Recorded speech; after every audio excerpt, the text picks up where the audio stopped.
التمرير على الجهة اليمنى، التمريرة على الجهة اليمنى، محاولة لمصلحة دي ماريا. دي ماريا ينقل الكرة لبنزيما، مرور بنزيما ممتازة، اسكو أمام المرمى، الله!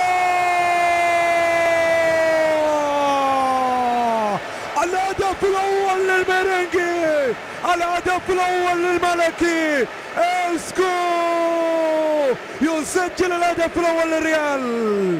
حلوة الكرة منقولة من جانب بنزيما، بنزيما تفرغ لصناعة اللعب في المرة، حط الكرة لاسكو في المكان المناسب، في المكان المناسب. اسكو ما كذب خبر، حط الكرة في المرمى، ما كان فيها تسلل، ما كان فيها تسلل على الإطلاق. وبالتالي الهدف الأول لمصلحة مدريد، الهدف الأول لمدريد. يتقدم الريال ويسجل مع الدقيقة 26 من زمن شوط المباراة الأول. اسكو يفتتح التسجيل، الشاب اللي يأخذ الصفة الأساسية في مباشرة داخل المنطقة مع تقدم إلى الأمام ومحاولة للوصول للمرمى للمرة الثانية قبل نهاية الشوط. عرضية، الله!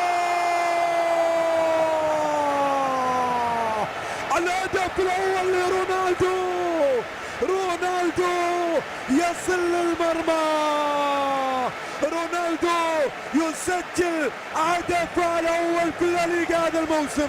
رونالدو يسجل الثاني للميرينجي، الثاني للميرينجي.